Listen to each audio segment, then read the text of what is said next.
సూర్యుని క్రింద జరుగుతున్నదంతా వ్యర్థమే. సూర్యుని క్రింద ఏం జరుగుతున్నాయి? జరిగే ఏదైనా వ్యర్థమే.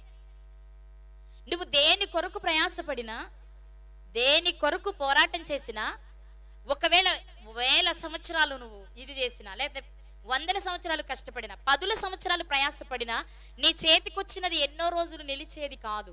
ఫర్ ఎగ్జాంపుల్, కొంతమంది భూ వివాదాలు జరుగుతాయి, గొడవలు జరుగుతాయి. వాటి కొరకు కోర్టుల చుట్టూ, కేసుల చుట్టూ చాలా సంవత్సరాలు తిరుగుతారు. 5 సంవత్సరాలు, 10 సంవత్సరాలు తిరుగుతారు. 10 ఏళ్ల తర్వాత చేతికొచ్చిన తర్వాత 1 సంవత్సరం కూడా ఉండని వారు చాలా మంది ఉంటారు, చనిపోతూ ఉంటారు. ఎందుకు ఇన్ని సంవత్సరాలు కష్టపడ్డాడు అంటే, వాళ్ళంటారు ఏదైనా సాధించని అంటారు. కానీ ఇప్పుడు మనం ఆలోచిస్తే ఎంత కష్టపడినా అది ఏమైపోయింది? వ్యర్థమే అయిపోయింది. కాబట్టి ఈయన అంటున్నారు, వ్యర్థమైన వాటిని నాకు దూరంగా ఉంచుదేవా. మనిషిగా నేను ఒకవేళ వాటిని దూరం పెట్టలేనేమో, కానీ సూర్యుని క్రింద జరిగేవన్నీ వ్యర్థమని నాకు తెలుసు. వాటి వైపుకు నా మనస్సును పోనీయకు. అంటే దేన్ని సంపాదించాలి అని నాకు లేదు. స్థిరాస్తులు, చరాస్తులు, గౌరవము, గొప్పతనము, ఇలాంటివి చాలా ఉన్నాయి సమాజంలో, అధికారము, హోదాలు. ఏది నాతో వచ్చేది కాదు అని నాకు అర్థమైపోయింది. ఎందుకంటే నా ముందు చాలా మందిని చూస్తున్నాను నేను. ఎంత సంపాదించిన వారు ఏమి చిల్లి గవ్వ కూడా తమ చేతులతో తీసుకువెళ్ళలేదు. కాబట్టి ఒకవేళ ఒక మనిషిగా నా మనస్సు అటువైపు వెళ్తుందేమో, దయచేసి వాటి వైపు నా మనస్సు పోకుండా వాటిని నాకు నువ్వు దూరంగా ఉంచు. నువ్వు ఉంచితే నేను దూరంగా ఉండగలను. ఈ ప్రార్థన ఈ రోజు ఎవరైనా చేయగలుగుతున్నారా?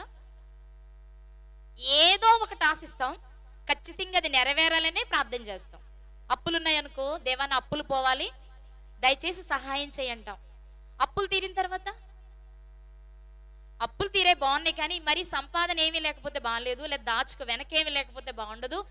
అందరికి ఉన్నన్ని కోట్లు వద్దులే, కానీ కొంచెమైనా నేను నా వెనక వాళ్ళకి దాచుకుంటాను, సహాయం చేయని అడుగుతాం. కొంచెం పెరగగానే లక్షాధికారుల్ని, కోటీశ్వర్ని లెక్కలు పెట్టుకుంటాం. వాళ్ళకున్నంత ఇవ్వు, వీళ్ళకున్నంత ఇవ్వు అని అడుగుతాం. మనందరికీ తెలుసు మన వెనక చిల్లి గవ్వ కూడా వస్తుందండి.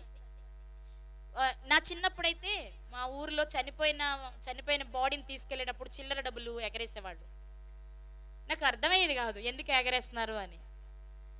ఇప్పటికీ తెలియదు, కానీ నేను అనుకున్న అర్థం చెప్పనా, చిల్లర ఎగరేసిన అందులో 1 రూపాయి కూడా అతనితో వెళ్ళదు. ఆ చిల్లర కూడా కిందే పడుతుంది, దాన్ని కూడా ఎవరొకరు ఏరుకోవాల్సిందే.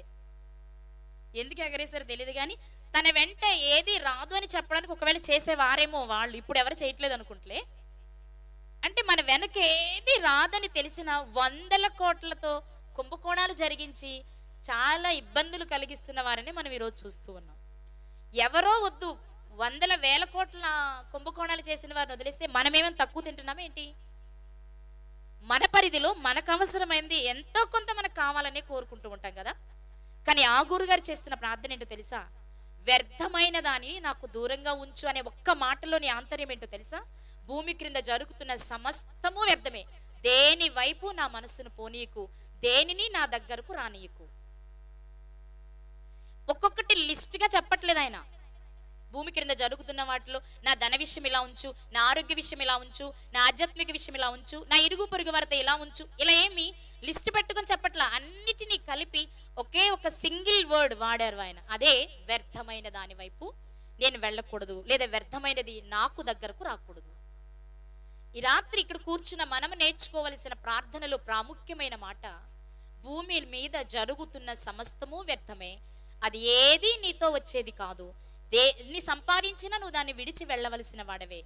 వాటి మీద మమకారాన్ని పెంచుకుని నీ సమయాన్ని వృధా చేసుకుని దేవునికి దూరమై నరకానికి వెళ్ళిపోతావేమో అని ఒకే ఒక్క సందర్భంలో ఆ గురుగారు చేసిన ప్రార్థన మన కొరకు దేవుడు రాయించారు.